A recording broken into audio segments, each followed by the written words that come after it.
बात अब आप और हम सभी सुनेंगे। श्रमण संघ की आन बान शान हमारे युवाचार्य भगवंत पूज्य श्री महेंद्र सिंह जी महाराज साहब को, युवाचार्य भगवंत को बराबर सभी को समझना है कि आज विशेष मंगलिक पूनम और अमावस के दिन स्तोत्र सहित युवाचार्य भगवंत की होती है, तो उस मंगलिक का लाभ लिए बिना कोई भी न जाए, इसका सभी ध्यान रखेंगे।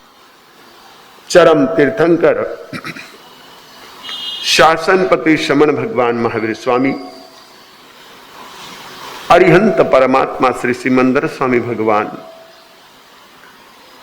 परम श्रद्धेय परम उपकारी प्रातः स्मरणीय पूज्य गुरुदेव आचार्य भगवंत श्री आनंद ऋषि जी महाराज साहब, वर्तमान आचार्य सम्राट आत्मज्ञानी ध्यान गुरु परम श्रद्धेय परम वंदनीय डॉक्टर श्री शिवमुनि जी महाराज साहब आदि समस्त ऊर्जा पुरुषों महापुरुषों पूज्य वरों के पावन स्मरण चरण को वंदन नमन।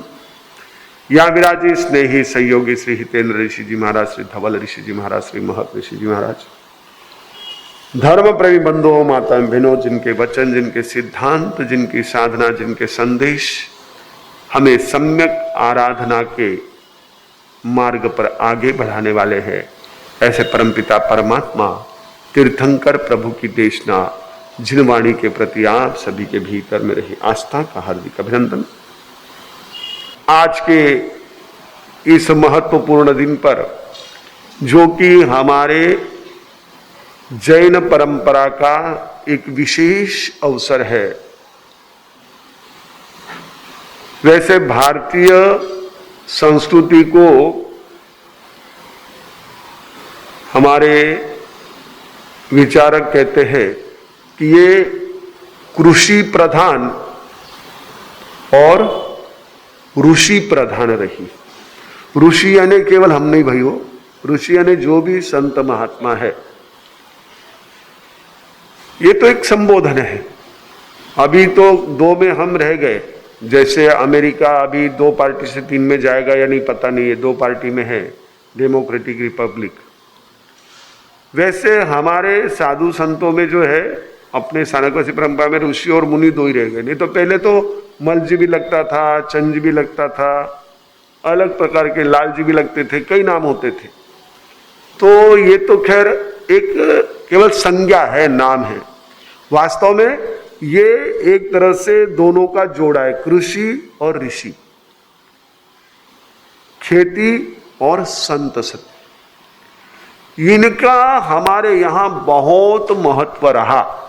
जैसे आज के इस 21वीं सदी है ना, हाँ वो एक बार कंफर्म कर लेता हूं, क्या होता है इतने फास्ट में हमारे सामने 20वीं सदी निकल गई। तो 21वीं सदी में जो है हमारा देश उद्योग प्रधान बना हुआ है। कृषि हालांकि है हमारे देश में काफी जगहों पर, फिर भी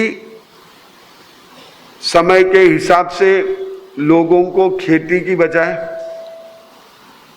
इंडस्ट्री में इंटरेस्ट ज्यादा है। या तो इंडस्ट्री शुरू कर रहे हैं या इंडस्ट्री में एम्प्लॉय बन रहे हैं। आप देखो कितने ही लोग, यानी हम तो कई ऐसे क्षेत्रों को जानते हैं कि जहां पर मीलों खेतियां थी, अब वहां के लोग किसी फैक्ट्री में सर्विस कर रहे हैं। खेतियां उजाड़ बनी हुई है, खेती करने को कोई तैयार नहीं, बहुत मेहनत पड़ती है। अब मेहनत किसी को चाहिए नहीं, अब खेती के लिए मेहनत चाहिए और धर्म आराधना के लिए उतनी हमारे पास मन की तैयारी चाहिए। पर जैसे खेती अगर न हो तो व्यक्ति जीवित नहीं रह सकता है, वैसे ही अगर हमारे पास वह धर्म आराधना का बल न हो तो हमारे संस्कार, हमारे संस्कृति जीवंत नहीं रह सकती है। इसीलिए राजस्थान में कहते हैं, हलियो लेने खेत पधारो कंवरते जा रे, हलियो लेने खेत पधारो कंवरते जा रे। बेड़ा बायोड़ा मोती नीपजे, बेड़ा बायोड़ा मोती नीपजे, लागो लागो जेठ आषाढ़ सुद लागो रे, लग तो ही गाजे रे सावन। ये हमारा संस्कार, ये हमारी परंपरा, ये हमारी ऐसी श्रेष्ठ परंपरा कि जैसे ही वह बारिश का मौसम आए तो किसान अपने घर में बैठा नहीं रहता था, वो अपने साधन लेकर के खेत में पहुंचता था और वहां पर वो समय पर बीजों को बो करके अपने परिवार के लिए ही नहीं तो अपने समष्टि के लिए, समूह के लिए, समाज और राष्ट्र के लिए भी अन्न की पैदाश करता था। और हमारा ये एक तरह से उत्कृष्ट ऐसा संस्कार, ये हमारी ऐसी श्रेष्ठ परंपरा कि जैसे ही चौमासे का समय आता, आराधक अपने सारे जितने भी आरंभ के कार्य है उनको एक तरफ रख करके अपने, जैसे वो हलिया लेने खेत निकल गया, वैसे अपने सामयिक के उपकरण जो आजकल आपके पास सिर्फ संवत्सरी और पर्यूषण के प्रतिक्रमण में काम आते, हमारी ये परंपरा, हमारा ये संस्कार और हमारे महापुरुषों ने, हमारे बड़ेरों ने हमको दी हुई ये बहुत बड़ी धरोहर है कि हम अपने साधना आराधना के उपकरण लेकर के धर्म स्थान में पहुंचे और वहां पहुंच करके अपने लिए बीज बोले। कौन सा बीज बोएंगे? खेत में यदि किसान जाता है तो वो धान का बीज बोता है। कौन सा बीज बोता है? धान का बीज बोता है कि जिससे फसल आती है, जिससे सारी सृष्टि सुजलाम सुफलाम होती है, प्रत्येक प्राणी उसमें हर्षित और तृप्त होता है। वो छोटे से छोटे चींटी से लेकर के तो विशाल काय हाथी तक भी उस किसान की मेहनत से लाभान्वित होते। जैसे वहां पर वो बीज बोता है धान का और उस बीज से सारा संसार, सारा प्राणी जगत जो है वह अपने लिए संजीवनी पाता है, वैसे ही इस चातुर्मास में जो व्यक्ति अज्ञानी है, भौतिक सुखों को ही सुख मानता है, भौतिक समृद्धि को ही अपने जीवन में सब कुछ मानता है, वो भव बीज को बोता है, राग द्वेष को बढ़ाता है। ये समय है, इस समय में आप धर्म भी कर सकते हो और जैसा अभी सुना आपने पहले, कई लोग प्लानिंग करते हैं हम यहां जाएंगे वहां जाएंगे, फुर्सत में ये भव बीज बो रहे। ये समय है, बाकी समय में चाह करके भी आप उतनी निश्चिंतता से धर्म आराधना कर नहीं सकते। कई जगह देखने में आता है कि जिस समय अगर कोई पीक सीजन होता है, प्रत्येक क्षेत्र का अपना अपना सीजन होता है, तो 11 बजे दुकान खोलने वाले हमारे युवा भी उस दरमियान सुबह 7 बजे दुकान पर पहुंच जाते हैं और ग्राहक उनका इंतजार करते हुए खड़े रहते हैं, क्योंकि उनको पता है कि ये मौसम है हमको ज्यादा से ज्यादा पैसा कमाने का। वैसे ही ये हमारा पीक सीजन है ज्यादा से ज्यादा धर्म कमाने का। साधु संत तो ये मात्र आपके लिए एक आलंबन होते हैं। अब आज के ऑनलाइन जमाने में शॉपिंग के लिए दुकानों में, हाँ देखो हमारी कुछ बहनें केरी गर्दन हिला रही है, कम पसंद करते जाना, सीधा आपके हैंड डिलीवरी। अब वो डिलीवरी शब्द उनके लिए आ गया। पहले हमारे घरों में प्रयोग तो होता था, अब ये उन बिजनेस वालों ने, वो तो किसी को भी कुछ भी बना देते हैं। वो लोग कोई है ही बहुत जोरदार, कमर्शियल वाले हैं, प्रोफेशनल वाले हैं, तो उन्होंने होम डिलीवरी, हैंड डिलीवरी, अब पूरा आपके हाथों में पहुंचा देते। अब क्या पहुंचाते हैं ये आप जानो। पहले दुकानों में जाते थे तो हर चीज परख करके लेते थे, समझ करके लेते थे, जो अच्छी है, जो सही है, जो उपयुक्त है, जो जरूरी है वही लेते थे। अब तो कितना सारा, ढेर सारा आप लोग इकट्ठा कर लेते हो जिसका कोई काम नहीं होता, कुछ काम नहीं होता। एक भाई हमारे परिचित, उन्होंने बताया, महाराज साहब मैं मोबाइल में कुछ गूगल पर अलग अलग ऐसी इंफॉर्मेशन देख रहा था, तो ऐड आ गई उसमें एक कि बहुत सुंदर टी शर्ट्स और सस्ते दामों में 6 का एक सेट अवेलेबल था ऑनलाइन। तो उसमें फोटो देखा तो बहुत सुंदर लगे। जो हमारे यहां 1000-1200 रुपए में मिलते थे, वहां वो 150-200 रुपए में थे। तो ऑर्डर कर दी 6 की। 6 टी शर्ट आ गए, खोले, उसमें से निकले, हाथ लगाकर देखा तो वह हमारे किचन का जो एक तरह से साफ करने भी काम नहीं आएगा, इतना वो कपड़ा रद्दी। वो तो आप लोगों को क्या कह सकते हैं। लेकिन जैसे हमारे लिए वो अवसर होता था कि हम लोग जाकर के एक अपने स्वयं के लिए ये अवसर होता है। साधु संत क्या होते हैं, ये आपके वहां आकर के आपके सामने अलग अलग वैरायटीज रखते हैं, सुन करके सब मालूम है आपको, ये सब चीजें तो ये सिर्फ मालूम सब है, लेकिन प्रत्यक्ष देखो तो सही, अनुभव करो तो सही। मालूम है कहने से नहीं चलेगा।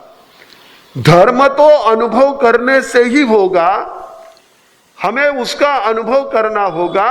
तो हम यदि उस धर्म को अनुभव करने के लिए हमारे यहां जो चातुर्मास में संत सती का समागम मिलता है, वहां जाए और उनसे सबसे पहले हम आशीर्वाद ग्रहण करें। आशीर्वाद क्या होता है हमारा? संतों का आशीर्वाद क्या होता है? खुशी रहो, जूता रहो, दया पालो। संतों का आशीर्वाद क्या होता है? दया पालो, आशीर्वाद लो। हो सकता है उनके उस आशीर्वाद से आपके भीतर में वो दया का भाव मजबूत बन जाए, जो हमको अपने बड़ेरों से संस्कार में मिला, वो पुष्ट हो जाए। जब वो कहे दया पालो तो हमारे अंदर वो भाव आ जाए। जब हम कहे मत्थे वंदामी तो हमारा अहंकार गल जाए।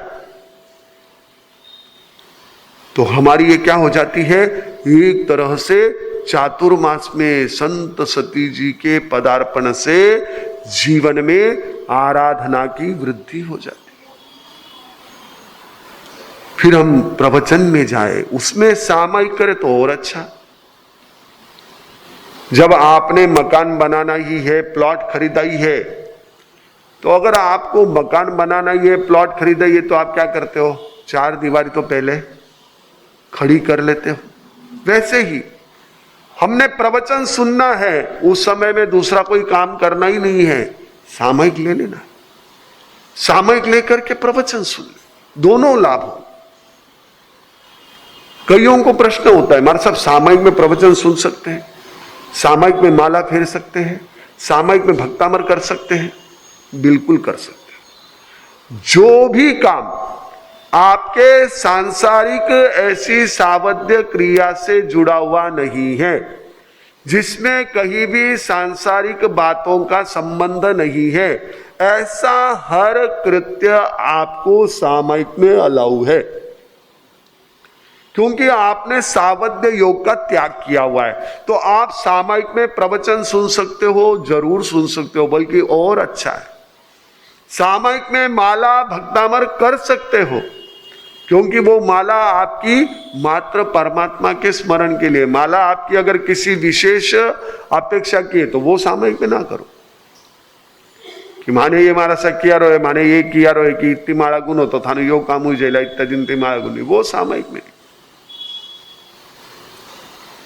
सामयिक में जो हमारी भक्ति है, सामयिक में जो हमारा ध्यान है, हम ध्यान भी कर सकते हैं। किसी ने पूछा महाराज साहब हम सामयिक में ध्यान, हाँ कर सकते हो, केवल प्रोटोकॉल्स होते हैं उसके, कुछ थोड़ा उतना प्रोटोकॉल्स आपको फॉलो करना है।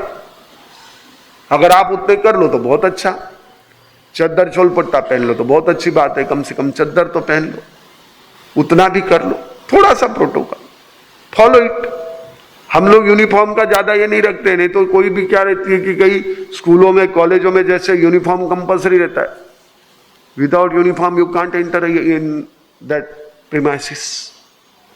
हम लोग अभी आ रहे थे वापी, गुजरात से लौट रहे थे, तो उस समय रास्ते में वो एक वेल्सपन कंपनी के कर्मचारी, सैकड़ों कर्मचारी रास्ते से गुजरते दिखाई देते थे। अब वो इसके कर्मचारी कैसे ध्यान में आते थे? कौन सी ड्रेस थी उनकी? कभी देखिए आप लोगों ने, आप तो कितनी बार बंबई से सूरत जाते हो, बाय कार भी जाते हो, देखा आपने? ब्लू शर्ट है और उस पर उनका डब्ल्यू लिखा हुआ है, लोगो लिखा हुआ है, तो ध्यान में आता था ये सब वहां जा रहे हैं। पहले उन लोगों को देखा, उनके लोगों को देखा, फिर हमने बाईं तरफ वो फैक्ट्री थी लंबी चौड़ी, उसको देखा कि ये किधर जा रहा है, फिर ध्यान गया उधर फैक्ट्री है।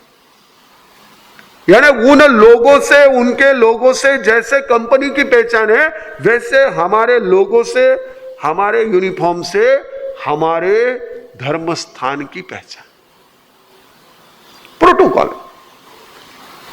हम ये सब चीजें कर सकते हैं। हम संत सती जी यदि हमारे वहां है तो तप आराधना कर सकते हैं। और ये तो हमारा आज का ऐसा सुंदर योग। तो मैंने कहा एक है धान बीज जो किसान बोता है, एक है भाव बीज जो भौतिक सुखों को ही सब कुछ मानता है, वो बोता है, वो उसी में उलझा रहता है, उसको कुछ लेना देना नहीं। वो छुट्टी है तो सेलिब्रेशन करना सोचेगा, वो ये नहीं सोचेगा कि आज छुट्टी है तो जाऊं धर्म ध्यान करूं, छुट्टी है तो सेलिब्रेशन करूं। सेलिब्रेशन है वही कहीं बाहर जाना है, कहीं कुछ घूमना है, खाना है, और ये सारी पिकनिक मनाना है, वही चीज है। तो वो क्या करते हैं? भाव बीज बोते। और जो चौमासे में धर्म आराधना के लिए आगे बढ़ते हैं वो बोधि बीज को बोते। धान बीज फसल देने वाला, भव बीज जन्म मरण को बढ़ाने वाला, और बोधि बीज मोक्ष फल को देने वाला। तो जिनवाणी के द्वारा इस बोधि बीज का पोषण होगा, जिनवाणी द्वारा बोधि बीज का वपन होगा। बोधि बीज यानी हमारी विजन क्लियर हो जाना, हमारी दृष्टि सम्यक हो जाना। ये जो हमारे यहाँ पर इस तरह से बोधि बीज का महत्व है, तो वह बोधि बीज हमारे लिए क्या है? एक तरह से इस चतुर्मास में अवश्य करणीय कृत्य है। और आज जैसे चौमासी पक्षी भी है, चौमासी 14 कल हो गई और आज चौमासी पक्षी है। ये थोड़ा सा जिसको हम कहते हैं टेक्निकल इशू है। मुझे एक दो जनों ने कहा जो इसमें जानकार थे, उन्होंने कहा हमारे साहब ये क्या चक्कर है, एक दिन कोई 14 के लिए पक्षी मना रहे हैं, कोई पूनम के दिन पक्षी मना रहे हैं, ये सब क्या है? मैंने कहा टेक्निकल इश्यूज है, इसको आप हम कुछ नहीं कर सकते। अब जो 14 के दिन मना रहे हैं उनकी अपनी उसके पीछे रही हुई धारणाएं हैं, जो पूनम के दिन मना रहे हैं उनकी अपनी धारणाएं हैं। और धारणाएं, परंपराएं हमारी आराधना के लिए काफी महत्वपूर्ण होती है और इसीलिए उन चीजों को फॉलो किया जाता है। फिर उसमें ना उन टेक्निकल चीजों को बहुत सारे हमारे जो प्रमुख है अलग अलग परंपराओं के, वो आपस में डिस्कस करते हैं। ऐसा नहीं है कि जिसके मन में आया उसने तय कर लिया। हाँ, ये हमारे सभी लोगों का आपस में डिस्कस होता है। फिर जिसमें सबका एकमत हो जाए या जिसमें बहुमत हो जाए उस चीज को अधिकतर हम लोग फॉलो कराते हैं, करते हैं। तो ये जो है कि कल चौमासी चौदस थी, पर चौदस तो चौदस थी, पूनम तो पूनम है, पक्खी दोनों दिन मनाने वालों ने मनाई है, पर आज हमारे यहाँ चौमासी पक्खी मनाई जा रही है। ये आषाढ़ी चौमासी पक्खी क्यों? This is the slab given by our tirthankaras and our acharyas. हमारे तीर्थंकरों ने और आचार्यों ने हमको ये स्लैब दिया हुआ है। जैसे आपके अलग अलग स्लैब होते हैं ना, स्लैब नहीं, स्लैब, EMI जैसे स्लैब होते हैं अलग अलग, वैसे स्लैब दिए हुए हैं कि अगर किसी, या जैसे आपकी भाषा में और आसान भाषा में कहूँ तो प्रीमियम्स अलग अलग जैसे होते हैं। जैसी आपकी पॉलिसी होगी उसके अनुसार क्या रहते हैं, प्रीमियम्स रहते हैं, इस महीने में या 2 महीने में 6 महीने में भरना है। तो वैसे हमारे यहाँ आराधकों को आषाढ़ी चौमासी पक्षी का प्रीमियम इसीलिए दिया गया है, ये प्रीमियम, कि अगर आपको अपनी वितराग अवस्था की ओर जाना है तो सुबह शाम प्रतिक्रमण करना चाहिए। अगर आपको अपनी मुनि अवस्था को प्राप्त करने के लिए आगे बढ़ना है तो पक्षी प्रतिक्रमण करना चाहिए। आपको यदि अपनी श्रावक की परिस्थिति को, अपने श्रावक दशा को, अपने श्रावक की पोस्ट को बनाए रखना है तो चौमासी पक्षी जो तीनों है उसको प्रतिक्रमण करना चाहिए। और आपको यदि सम्यक की अपने झेनत्व की यदि ये बनाए रखना है, आइडेंटिटी बनाए रखना है, तो संवत्सरिक प्रतिक्रमण कंपनी स्लैब दिया हुआ है कि पॉलिसी तभी रहती, नहीं तो पॉलिसी कैंसल। आपको वो प्रतिक्रमण करना है। अगर आपको श्रावक बने रहना है तो चौमासी पक्षी के प्रतिक्रमण करना ही चाहिए,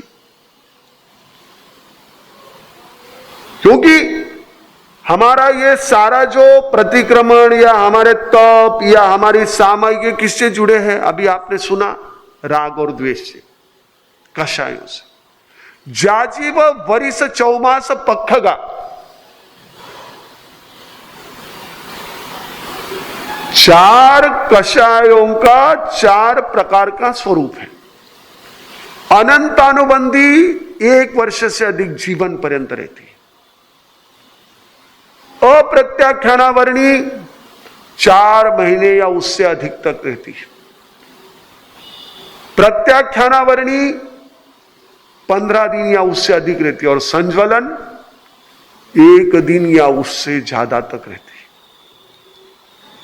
तो हमारे लिए अपने कषायों को परिमार्जित करने के लिए, अपने कषायों को घटाने के लिए, अपने कषायों को नियंत्रित रखने के लिए ये क्या दिया गया है? एक स्लैब दिया गया है कि 4 महीने में तो पूरा कर ही डालो, डू इट। जैसे वो कई जगह ना आजकल सोसाइटियों में ऊपर जो टंकियां रहती है, उन टंकियों पर डेट लिखी हुई रहती है, क्लीनिंग डेट रहती है, इसके बाद इतने दिन से क्लीन की जाएगी, जिस दिन हुआ है। जिसको प्लास्टर करते हैं डॉक्टर, उसको भी लिख देते हैं आज किया और इतने तारीख तक रहेगा। वैसे ही भगवान ने, हमारे आचार्यों ने हमको व्यवस्था दी। श्रावक शुद्ध मन लेवो निखमाय चौमासी खमत खामणा पक्षी राखमत।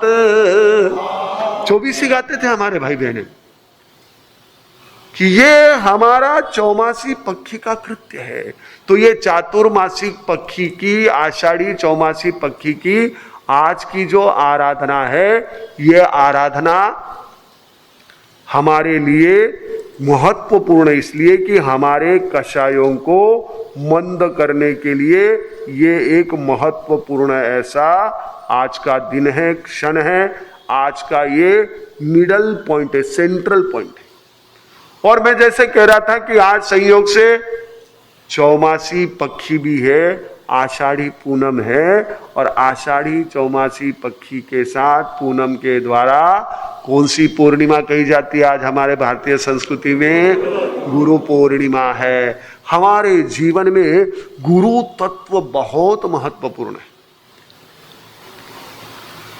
प्रत्येक व्यक्ति जो अपने जीवन में कहीं न कहीं आगे बढ़ता है, उसके साथ गुरु की शक्ति काम करती है। वो किस रूप में काम करती है अलग बात।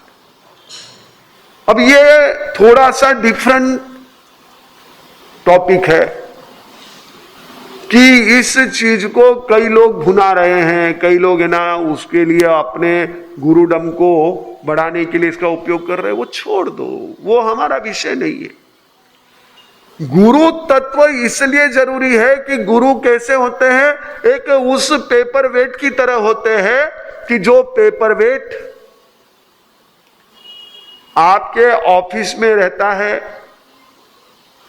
ना लिखने के काम आता है, ना पढ़ने के काम आता है, ना शो के काम आता है, लेकिन वो पेपर वेट हो तो कितने भी खुले पेपर हो, एक भी पेपर की इधर उधर जाने की संभावना नहीं है, हिम्मत नहीं है। उससे वह वजन उस पर बराबर बना रहता है।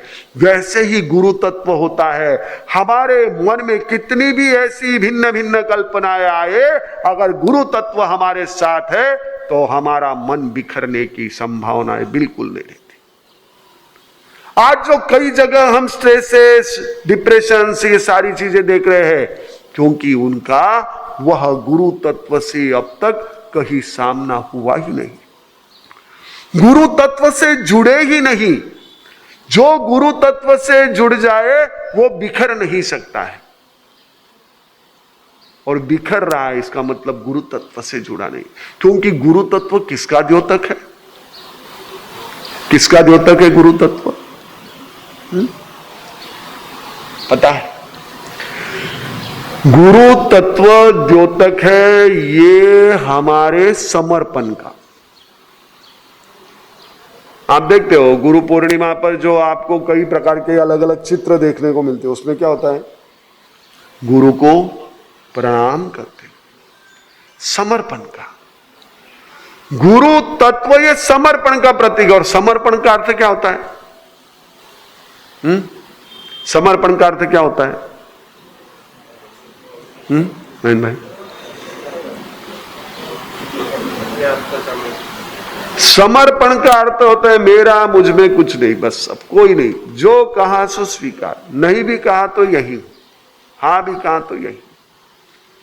अपनी इच्छाओं को पूर्णतः विलीन कर देना, अपने व्यक्तित्व को विलीन कर देना, अपने अस्तित्व को उनके अस्तित्व से जोड़ देना, यह समर्पण होता है।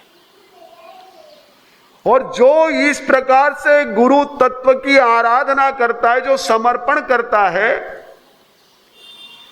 वो जीवन में कहीं कभी किसी प्रकार की ठोकरें खा ही नहीं सकता। वो कहीं किसी प्रकार से समस्याओं से ग्रस्त हो नहीं सकता। आएगी लेकिन समस्याओं से ग्रस्त त्रस्त नहीं होगा, क्योंकि गुरु तत्व का उसे जबरदस्त ऐसा आलंबन मिला। हमने अपने समर्पण को उस हाइट तक ले जाना है। हम यदि ऐसा समर्पण रखते हैं कि चाहे दुनिया कुछ भी कहे, चाहे दुनिया से मैं कितना भी लड़ लूं, लेकिन एक स्थान ऐसा है जहां मैं कुछ भी नहीं कह सकता, यह समर्पण यदि हमारा है, हमारी हर जगह सुरक्षा हो जाती है, हर समस्या का समाधान मिल जाता है। अगर हमको लगता है उसमें कोई समस्या आ रही है, तो आप थोड़ा सा धीरज रखना, देखना वो समस्या नहीं थी, वो समाधान था। यह अनुभव किया हुआ है। समर्पण हमारे लिए बहुत महत्वपूर्ण ऐसा जीवन में एक आवश्यक तत्व है। उसके अभाव में आज हमारी कई प्रकार की छोटी मोटी समस्याएं धीरे धीरे विकराल रूप धारण कर लेती। समर्पण नहीं है। कौन समझाओ कौन क्यों नो बाबा, यानी कोई नहीं, यानी कोई नहीं समझा सके। ये भगवान भी आया तो सुनने वाला कौन है, उनको कौन क्या करे, समर्पण नहीं। इसको आप है ना बस उसको कह दो, ये उनकी बात सुन लेगा। तो आप देखो ऐसे व्यक्ति से आप बहुत अच्छी तरह इंटरेक्ट हो सकते हैं, उसके काम को आप अप्रिशिएट कर सकते हैं, उसके काम को साथ दे सकते हैं, जो किसी की सुनता है। समर्पण कि लास्ट वर्ड वहां पर है उसका। तो ये गुरु तत्व जिसको मिलता है, हमारे यहां तो कितना कहा, जसंतिये धम्म पयाय सिखे तत्संतिये वेणयम पवुंजे सकारे शिरसा पंजलि उड़ो काय गिराभो मनसायणीचम। 10वें कालिक सूत्र के विनय समाधि अध्ययन में शास्त्रकार कहते हैं कि जिसके समीप हमने धर्म पद को सीखा है, धर्म पद यानी नमोकार मंत्र, तिखुत तो इच्छा कारणम, ये पाठ तो है ही, लेकिन इसके साथ साथ हमारे जीवन के महत्वपूर्ण ऐसे तथ्यों को, हमारे जीवन के मूल्यों को, शाश्वत मूल्यों को हमने जिनसे सीखा है, धम्म पयाय यानी कोर वैल्यूज, जहां से हमने कोर वैल्यूज सीखे हैं वहां पर हम विनय का प्रयोग करें। शिरसा पंजलि उड़ो, पंजलि दोनों अंजलि की पुट करके मस्तक झुकाकर शरीर से, वाणी से और मन से हमेशा उनका विनय करें। हम उनका विनय करें, हम उनके समक्ष विनय का भाव रखें, क्योंकि उनका अनंत उपकार है। जब कभी आपको कोई मिले और आपके मस्तिष्क को थोड़ा सा भ्रमित करने की कोशिश करे कि नहीं गुरु तो बहुत महान होते हैं, लेकिन अब वो क्या है, ये क्या है, तो उस समय आप इतना जरूर कह देना, जब तक है जीवन गुरुवर, गुरुवर न बदले, बदलने से पहले गुरुवर मेरे प्राण निकले, मेरे सर पर रख दो हाथ, हटाऊं तो हटाया नहीं, हटाऊं तो हटाया नहीं जाए, छुड़ाया नहीं जाए, मेरा कस के पकड़ लो हाथ, छुड़ाओ तो छुड़ाया नहीं जाए। बड़ी मजेदार बात याद आई। एक रास्ते से पिता पुत्र जा रहे थे, रास्ता क्रॉस करना था, लंबा रास्ता था, चौड़ा रास्ता था, अपने 6 लेन 8 लेन जैसा, और वो ट्रैफिक वाला। पिता ने कहा, बेटे तू मेरी उंगली पकड़ ले। उसने कहा नहीं पिताजी, मैं आपकी उंगली नहीं पकड़ूंगा, आप मेरी उंगली पकड़ लो। अरे बोले क्या फर्क पड़ता है, तू अभी कैसी बच्चे जैसी बात कर रहा, बच्चा ही था। बोले ठीक है। उन्होंने उसकी उंगली पकड़ ली, पार कर गए। फिर बेटे ने कहा पिताजी बात कुछ आपको समझ आई? बोले क्या समझ गए? मैंने कहा तू मेरी उंगली पकड़ ले, तूने कहा मेरी उंगली पकड़ लो, दोनों ये तू मैं हम लोग तो एक दूसरे का हाथ पकड़ के आ गए। बोले नहीं, फर्क यही था, अगर मैं आपकी उंगली पकड़ता तो आप शायद मैं शायद आपकी उंगली को छोड़ करके इधर उधर चला जाता, लेकिन आपने मेरी उंगली को पकड़ रखा है तो मेरा कहीं भी इधर उधर जाने का काम नहीं है। हमने गुरु को थमा देना है। हम तो गुरु का पकड़ लेते हैं, हम गुरु का उनको पकड़ा देते हैं लोग, यानी पकड़ लो उनको पकड़ो, ऐसे थोड़ी पकड़ा जाता है। हमने तो गुरु को सौंप देना है। गुरु को सौंप दो और फिर मेरे पास है नहीं कुछ, अब मैं आपको क्या दूं? जो था वो मैंने गुरुदेव को दे दिया। अब दोबारा कोई कहे भी भाई दोबारा मैं दूं क्या? जब मेरे हाथ में जो था मैंने पहले ही आगे वाले को दे दिया, अब मैं और क्या दूं? दूसरा आकर के हाथ भी खड़ा है तो भाई सॉरी, मैंने जो था वो तो दे दिया, अब आपको मैं प्रणाम कर सकता हूं, बाकी कुछ नहीं। वैसे ही कोई आए कहे भी थाना गुरुदेव कौन, माणा गुरुदेव आनंद गुरु, माणा गुरुदेव अम्बेज गुरु, माणा गुरुदेव उपाध्याय केवल मुनि जी गुरु, माणा गुरुदेव उपाध्याय पुष्ट मुनि जी गुरु, माणा जो भी मनोदर केशी गुरु है। वे तो क्या परा, वे कोई रिया कोई है, अबे तो है जी कहना तो देखो कितना महान है माना गुरुदेव, तो घना ही महान है सब, पर मैं तो होप दिया मैंने, अबे कहीं दे महान है, आपने कहीं नहीं ऐसा, आप मानो तो मैं वंदन कर सका, आप भी माने आशीर्वाद दे दो पर गुरु तो मना बीज रही सा। यह हमारा होना चाहिए, यह हमारा समर्पण ही हमको जीवन में सब कुछ देने वाला है। कईयों को लगता है कि मैं वहां दे दूंगा तो मेरे पास क्या रहेगा, अरे यही तो हमारी गलतफहमी है, जितना हम देते हैं हमको नहीं पता उससे असंख्य गुना हमको मिल जाता है। समर्पण की ताकत वो है, देके तो देखो। हमारे समर्पण को आह्वान करने वाला, हमारे समर्पण को जगाने वाला आज का ये दिन है। गुरु कैसे होते, गुरु कारीगर सारिखा टाची वचन विचार, पत्थर की प्रतिमा घड़े पूजा लहे अपार। गुरु एक कारागिर की तरह होते हैं जिनके पांच छन्नी और हथौड़ी होती है। हमको वो लगती नहीं। अभी आप सुन रहे थे प्रवचन में हमारे महाराज जी से, कोई महाराज अगर थोड़ा सा तेज बोल दे, भले की बात बोले, अच्छा गुस्से में कोई भी बोले तो अच्छा नहीं लगता है, मैं बोलूं या आप बोलो वो तो सवाल नहीं उठता है, लेकिन कोई अच्छी बात थोड़ी तेज आवाज में कह दे, महाराज ने कई पढ़े कहना वास्ते कर। लेकिन गुरु होते हैं वो टाची वचन विचार, वो विचार पूर्वक वचन की जो है टाची हमारे ऊपर एक वो चोट लगाते हैं। पत्थर की प्रतिमा घड़े, हमारे अंदर कई कमियां हैं, उन कमियों को दूर निकालने के लिए करना ही पड़ता है, जोर लगाना ही पड़ता है।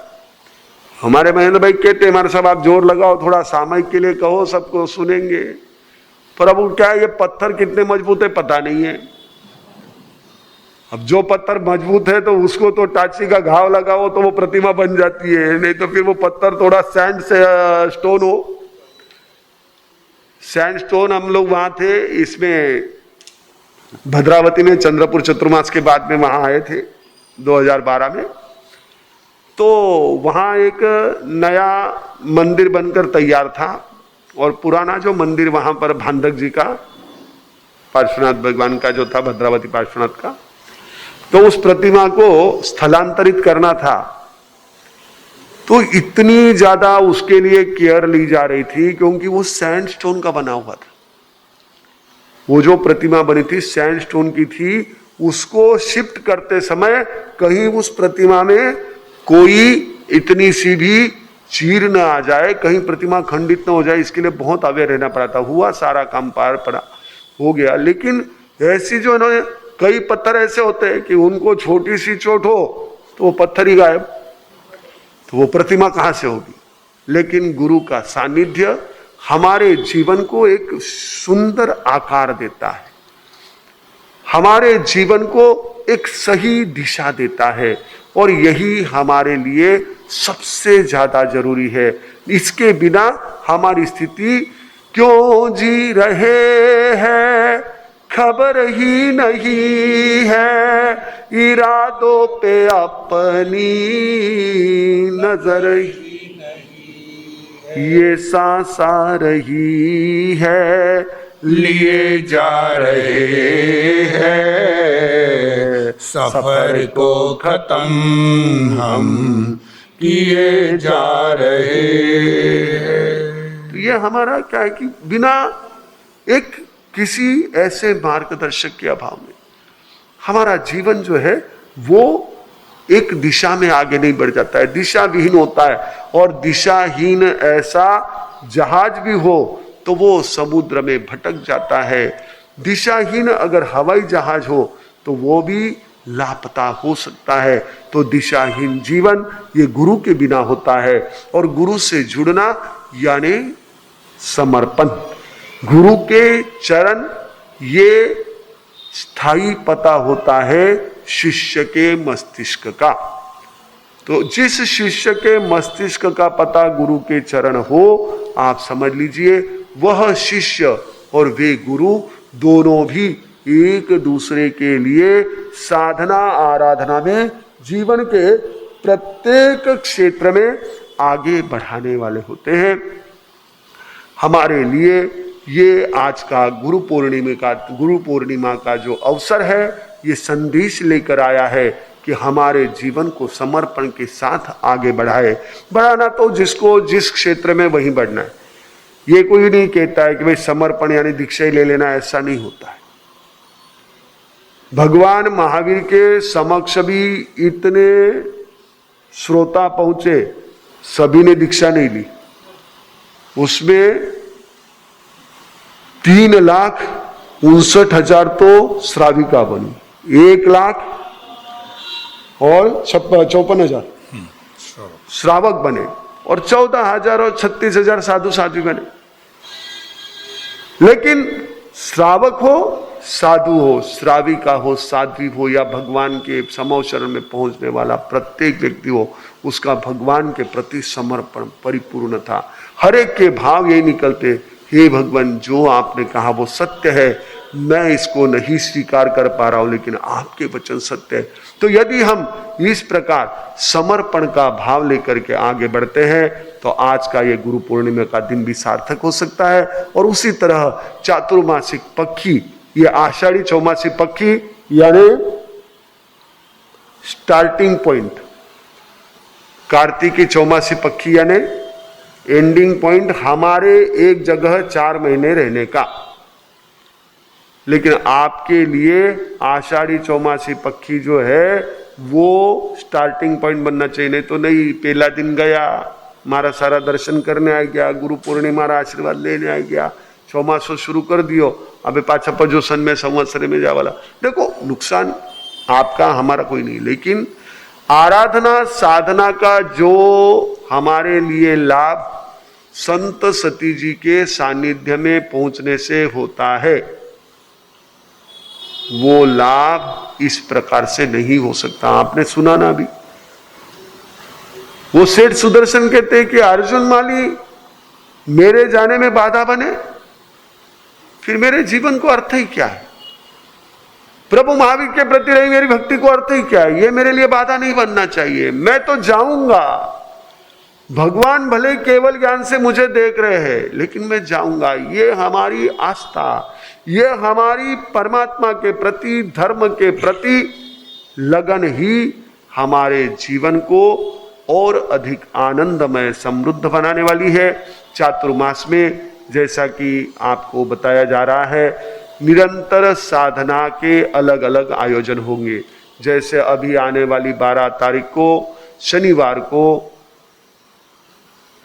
आत्म ध्यान साधना शिविर है। मुझे 1-2 बहनों ने पूछा भी, महाराज साहब ये विपश्यना का ही प्रयोग है? मैंने कहा नहीं, वो डिफरेंट है, ये डिफरेंट है। बोले आप वो जो मंगल कहते हैं सबका मंगल हो रही है तो हम लोग विपश्यना। मैंने कहा हाँ ऐसी कुछ चीजें हैं, लेकिन ध्यान साधना का जो स्ट्रक्चर है वो हमारे आचार्य भगवान शिव मुनि जी महाराज साबित्रा साधिका निशा जी के द्वारा बहुत सुंदर ढंग से साधना के लिए उपलब्ध कराया गया है। एक बार आप हमारे समक्ष इसका अनुभव ले लीजिए। वैसे ही रविवार, सोमवार, मंगलवार, बुधवार 3 दिन क्लास। सोमवार, मंगलवार, बुधवार 3 दिन सुबह 7 से 8 बजे तक युवाओं के लिए लेट्स नो नॉलेज, आओ लेट्स नो जैनिज्म, हम जैनत्व को जाने।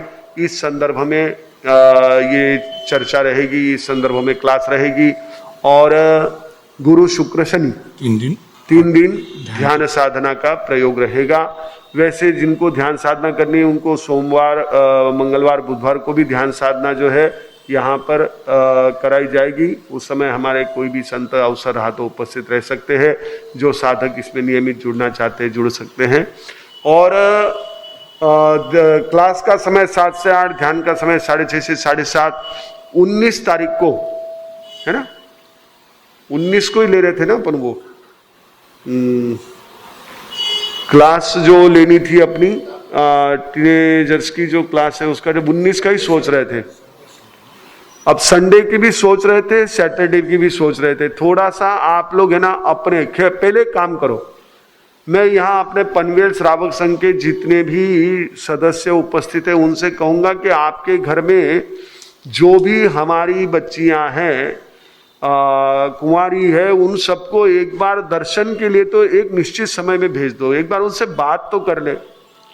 क्या है, देखो कन्याओं का इस तरह से मंडल के रूप में आगे बढ़ना। कल मुझे मेवाड़ कन्या मंडल की बच्चियां मिलकर गई, बहुत अच्छा लगा। उन लोगों की भी कई प्रकार की अलग अलग गतिविधियां रहती है, उसमें उन्होंने हमारा मार्गदर्शन भी लिया। तो जब मंडल होता है तो एक बहुत अच्छा काम होता है, तो हम थोड़ा सा उनसे बात करेंगे। तो आप एक काम जरूर कीजिएगा, हो सके तो अभी 2-3 दिन में ही कर लेना हमारा ध्यान शिविर का ये छोड़ करके। बाकी जब भी अवसर रहे तो एक आधे घंटे के लिए क्यों ना हो बच्चों को भेजे, और फिर 19 या 20 शनिवार या रविवार जैसे भी हम देखेंगे, 1 घंटा जो है टीनेजर्स के लिए मन की बात, ये एक प्रोग्राम रहेगा। तो ऐसे कुछ आयोजन जिसमें ज्ञान ध्यान दोनों भी चलते रहेंगे। दिन भर में भी हमारा स्वाध्याय वगैरह का उपक्रम चलेगा, उसमें जब कभी आपका अवसर है आप उसमें उपस्थित रह करके लाभ ले सकते हैं। आप सभी चातुर्मासिक आराधना में ज्यादा से ज्यादा जुड़कर अपने इस चातुर्मास को जीवन के लिए एक मील के पत्थर के रूप में बनाए। इन्हीं मंगल भावों के साथ एक साथ प्रेम से बोलेंगे, नमो अरिहंताणम, नमो सिद्धाणम, नमो आर्याणम, नमो वज्रायणम, नमो लोये सब्ब साहुणम, केशो पंचणमुकारो सब्ब पावपणासनो मंगलानं च सर्वेसिं परमं हवै मंगलम। संतिकरम संतिजनम जगशरणम, जय श्री दयालम समरामि भक्तपालक निवाणी गरुके सेवम। ओम स नमो विप्पो सहि पत्ताणम संति सामि पायाणम, हम स्वाहा मंत्रिणम सव्वा शिवदुरिहरणानम। ओम संति नमुक्कारो खेलो सहि माइलद्दि पत्ताणम, सौम भीम नमो सव्वो सहि पत्ताणम श्री श्रीम वाणी तिहुवन सामिनी श्रीदेवी जगहराय गणिपिडगा गहति सिपाल सुरिंदा सया विरक्षन्तु जिरभत्ते रक्षन्तु मम रोहिणी पन्नति वज्र श्रृंखलाय सया वज्जंकुशिचकेसरी नरदत्ता काली महाकाली गौरी तगंधारी महजाला मानवीय वैरुट्टा अच्युत्ता मानसिया महमानसिया वो देवी वो जखा गो मोह मह जख तिमोह जक्के सतुम्बरु कुसुमो मायंगो विजय जय बंभो मुनु श्रुकुमारो छम्मो पयाल किन्नर गरुलो गंधवत जकिंदो कुबेर वरुणो भिउड़ी गोमे हो पास मायंगो देवी वो चक्केसरी अजिया दुरियारी काली महाकाली अच्छो संता जाला सुतारया सोय श्रीवच्छा चंडा विजयंकुशिपन्न इतनी वाणी अच्छुआ धरणी वैरुट्ट छुत्त गंधारी अम्ब पौमा वै सिद्धा यतित्थर खनरयान्य विसुरा सूर्य चौहावी वंतर जोइनी पुमुहा कुणंतुरखम सयाम हम एवं सुदिट्टि सुरगण सहिवो संगस संति जन चंदो मज्जवि करे रखम मुनि सुंदर सूरित्व महिमा यसंतिनाह सम्मतिथि रखम सरैति कालम जो सवो वद्दवरयो सलहि स्व संपयम परमं तव गच्छ गयन जिनयर जुगवर श्री सोम सुंदर गुरुणम सुपसाय लद्दगनहर विद्या सिद्धिं भणेसी सो। गुरुदेव की आज्ञा श्री चत्तारी मंगलम अरिहंता मंगलम सिद्धा मंगलम साहु मंगलम केवली पन्नतो धम्मो मंगलम। चत्तारी लघुत्तमा अरिहंता लघुत्तमा सिद्धा लघुत्तमा साहु लघुत्तमा केवली पन्नतो धम्मो लघुत्तमो। चत्तारी शरणं पवज्जामि अरिहंते शरणं पवज्जामि सिद्धे शरणं पवज्जामि साहु शरणं पवज्जामि केवली पन्नतम धम्मम शरणं पवज्जामि। चार मंगलिक चार उत्तम चार शरणा दुख हरणा सुख करना और शरण नहीं कोई जो भव्य प्राणी आदरे तो अक्षय अमर कर।